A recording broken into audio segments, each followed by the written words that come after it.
Banza yize mu kigo cy'amashuri cya Gasiza, ayisumbuye yiga mu rwunge rw'amashuri rwa Mutagatifu Andereya ariyo Saint Andre, sinaza kurangirizamo kubera intambara. Ko mu mboro ko ninge mu majoro y'ine ya Bashir Gilbert watanye n'umujenerali witwa Gakwere. Igihe mwabonaga tunyuze kuri Grande Taille tutaha. Nkaba narigiye muri FDLR rero ntawe bunyago. Ubwo nakikije ayo mashuri yo muri Saint Andre, twaravuze nyine kuko intambara y'Icyenda kane ya Jenoside yakorewe Abatutsi tujye mu makambi. Mu 1993 turahunguka, nta bushobozi nta n'amikoro twari dufite. Ubwo dutangiye kwiyubaka 1998 umwaka w'amashuri utangiye, turakora ko narangiriza hano muri STP, École des Sciences et Techniques de Busogo hano haruguru. Ubwo rero tukoze ikizamini cya leta, nanyarukiye mu rugo ngiye gushaka ibyangombwa kugira ngo nzabashe kubona diplome nanjye n'ifite cyangwa se wenda ameze neza. Nibwo navuye mu rugo nsubiye ku kigo cy'amashuri kureba resultat y'amanota twaba twaragize. Hari n'abacengezi hano muri Nyamyururu mu murenge wa Cuve harwa Bunyago, banjyana mu ishyamba ry'ibirunga aho nagiye gufata imyitozo ya gisirikare mu ishuri rya ESL. Kugira mu Bushihe ntabwo twabashe kurangiza, twaje kurangiza igikoma mu kwezi kwa 4 1999, rangiza peti rya Suretona bakomana do kompani, komeza gukorana nabo muri 2013 niho bampinduriye imirimo, banditse itsinda ry'abasirikare b'indobanure b'inararibonye bitwa CRAP.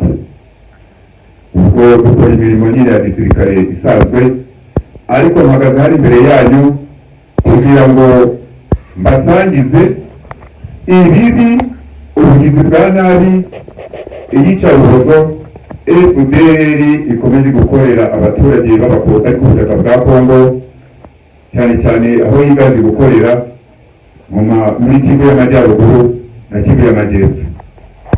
Nk'uko rero nabivuze haruguru, ubwo ntangiye muri Kivu y'Amajyaruguru utwarira muri 2000, mu mwaka wa 2000 ahitwa Nkokwe twatwaye amatungo y'abaturage n'ubutunzi bwo mu mazu, ndetse turabasahura birenze ku buryo twabasize heruheru. Muri 2001 ahitwa Shanje na Numbi twabasahuye amabuye y'agaciro, tubatwara n'inka ndetse n'amatungo magufi aciriritse n'imitungo yabo yo mu mazu. Muri 2008 twasahuye inka z'abaturage bitwa Kiroko, abaturage b'Abatutsi, inka zabo turazisahura ndetse tubasiga nabo iheruheru. Muri 2009 twatwitse inziziro Busurungi, Bukaraba, Manje, Hombo, aho haje gupfa n'abaturage bagera ku 1000. Muri 2011 twateze umuhanda Goma Rucuru, aho twatwikaga amamodoka ndetse dusahura n'ubucuruzi n'ibyo byari dupakiye. Murumva rero ibyo bikorwa bibi ndengakamere y'icarubozo FDLR ikorera muri Kivu y'Amajyaruguru no muri Kivu y'Amajyepfo ntabwo yabiretse, byarakomeje cyane. Nko muri 2002 twashinze umutwe witwa intwaro witwa Kiyombe ukorera muri Kabare, aho twatwitse amazu ahitwa Kifundi cya Minuru, dusahura maka muri ferme ya Ntibwaki na Bitara, aho twakoze operasiyo yo gusahura abanyeshuri b'abakobwa 26 mu ishuri rya Marisa, tubazamura mu ishyamba rya Mugaba, aho twabagize abagore ku ngufu. Bamwe barapfuye, abandi bararwara kubera imiti nyine kubera kubagirira nabi. Muri uwo mwaka kandi muri 2002 ubwo twakoze operasiyo ariko ikamituka, dufatanyije n'abamayimayi SAISIS, aho twasahuye amabuye y'agaciro ya zahabu, ibicuruzwa byo muri iyo santere turabyikorera, tubikoreza abaturage tubigena aho twabaga hitwa za Murungu. Muri 2010 dushinga n'umutwe witwaje intwaro witwa Kizima wakoraga muri Shabunda, muri zone ya Shabunda, aho twatoteje abaturage birenze,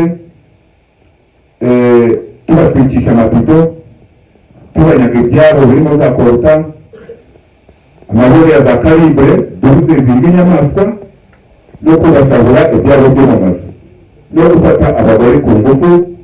Hari ngo urusisiro rwa Ngorombe hapfuyemo abaturage bagera kuri 200 nabo, kuko urwo rusisiro rwose rwaratwitswe.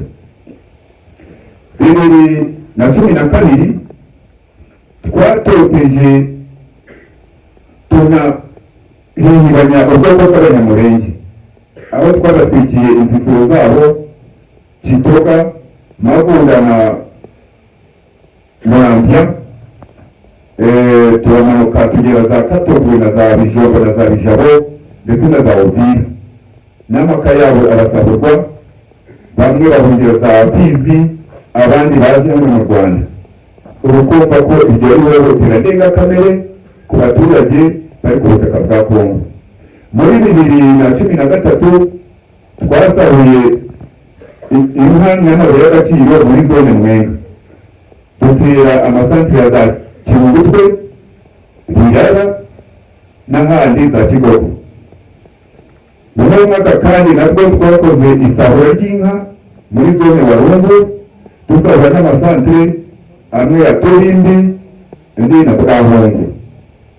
Cyane cyane ko n'abaturage bamwe batugizaga inkuru turi muri ibyo bikorwa, uwo twafataga twamufunga mu munwa n'ingufuri, tugatora umunwa tugafunga n'ingufuri kugira ngo urwo rusaku rureke cyangwa se wenda gufunga urugambo rw'urunwa.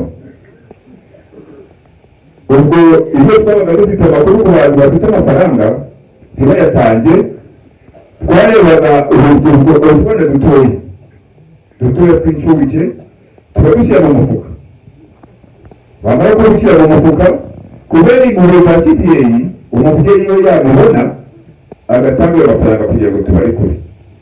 Nuko nguko rero na n'ubu bikaba bigikorwa kugira ngo FDL yibake ikoresheje ubwo buryo. Ibyo byose bikaba byarakorwaga kuri mesaje cyangwa se n'ububasha n'uburenganzira twahabwaga n'ubuyobozi bwa FDL ko hejuru bufatanyije na guverinoma ya Kongo. Muri 2023 na 2024 nk'uko nyine nari nshinzwe gutaratara amakuru hirya no hino, cyane cyane ku mwanzi aricyo gihugu cy'u Rwanda, ubwo natanze nanjye amakuru nari maze gufata nyohereza mu buyobozi bunyobora mu nzego zo hejuru, nibwo bateguye igitero simusiga ku Rwanda. Ubwo yari FDL, hari FARDC, hari SADC, hari Abarundi, Wazalendo n'indi mitwe yitwaje intwari ku butaka bwa Kongo.